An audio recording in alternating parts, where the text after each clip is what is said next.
برادران مکرم، بخاری شریف میں حدیث پاک موجود ہے، نبی پاک علیہ السلام ایک قبیلہ ہے عمر بن سعد، اس کی صلح کروانے کے لیے چلے گئے. صلح کروانا بھی آقا کی سنت ہے، آج کل کوئی لوگ نہیں ہم کرواتے، لڑائیاں بڑھتی دور تک نکل جاتی. ایک قبیلے میں لڑائی ہوئی، آپ کہاں گئے؟ صلح کروانے کے لیے. پیچھے سے نماز کا وقت ہوا، مؤذن آ گیا جناب بارگاہ صدیق اکبر میں. کہا اگر آپ جماعت کروائیں تو میں اقامت کہوں؟ آپ نے کہا بالکل کہو. اقامت کہی گئی، جناب صدیق اکبر مصلی رسول اللہ صلی اللہ علیہ وسلم پر کھڑے ہوئے، صحابہ پیچھے کھڑے ہو گئے، نماز ادا ہو رہی ہے. بڑی توجہ، حالت نماز میں دوران نماز نبی پاک علیہ السلام وہاں سے واپس آ گئے. اب صحابہ نماز بھی ادا کر رہے ہیں اور نبی پاک کا نظارہ بھی کر رہے ہیں. بخاری ذمہ داری سے. اب کوشش کی صحابہ نے کہ صدیق اکبر کو پتہ تو چل جائے نا کہ جن کا مصلی ہے وہ تو آ چکے ہیں، تمہیں تو اس لیے کھڑا کیا تھا اگرچہ تمہارا مقام و مرتبہ بہت ہے کہ نبی پاک جلوہ گر نہیں تھے اور ہم نے آپ کو امام بنا لیا.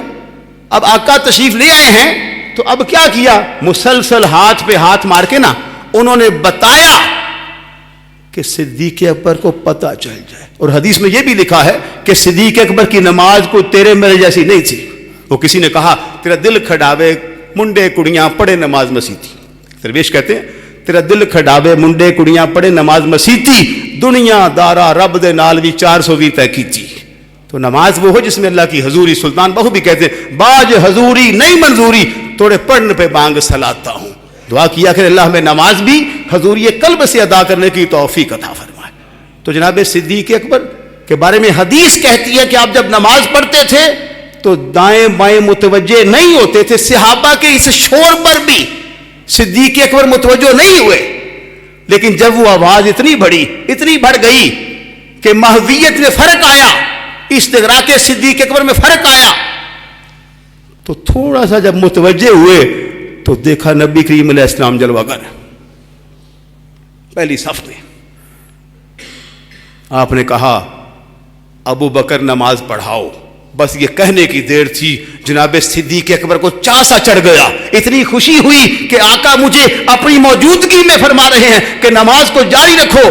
فحمد اللہ، کہا یا اللہ تیرا شکر ہے، آج اتنا بڑا کرم، اتنی بڑی سعادت، اتنی بڑی عطا کہ انبیاء کے امام ہیں، نبیوں کے رسولوں کے سردار ہیں، اور مجھ آ کر کو فرما رہے ہیں صدیق نماز پڑھاتا رہے. بس ان کے حکم کی تعمیل فرمائی. لیکن پھر عشق صدیق نے گوارا نہ کیا کہ نبیوں کا امام پیچھے ہو، صحابہ کا امام آگے ہو. حالت نماز میں مصلی چھوڑا، پیچھے آ گئے. نبی پاک علیہ السلام آگے مصلی پر جلوہ گر ہوئے، نماز کو مکمل فرمایا. نماز مکمل فرمانے کے بعد نبی پاک علیہ السلام جناب صدیق سے فرمایا قال یا ابا بکر، اے ابو بکر، ما منعک ان تثبت اذا امرتک، جب میں نے کہا تھا، حکم دے دیا تھا کہ نماز کو مکمل کرو، تو وہ کون سی شے تھی جس نے پھر روکا تجھے؟ نافرمانی نہیں کی، حکم کو مانا. کچھ لمحے وہاں کھڑے رہے کہ نافرمانی نہ ہو جائے، بات کو سمجھے، بات بھی مانی ہے اور اپنا عشق بھی منوایا ہے. نافرمانی بات مانی، کچھ لمحے کے لیے حضور کا حکم مانا بھی، اللہ کا شکر بھی ادا فرمایا. جب آقا نے پوچھا نا پیچھے کیوں آیا ہے، پھر میں نے کہہ جو دیا تھا، آئے ہائے ہائے، تو کہا ما کانا لابن ابی قحافہ ان یصلی بین رسول اللہ. یہ بخاری شریف ہے. کہا آقا آپ جلوہ گر ہوں، آپ کی موجودگی میں ابو قحافہ کے بیٹے کو یہ حق پہنچتا ہی نہیں کہ وہ مصلی پہ آ جائے.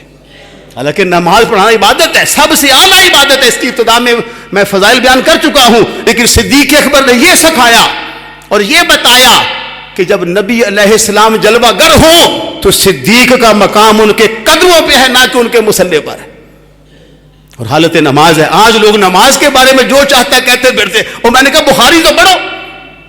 ہے کسی مفتی کے اندر یہ جرت کہ فتویٰ دے کہ صدیق کی نماز ٹوٹی ہے؟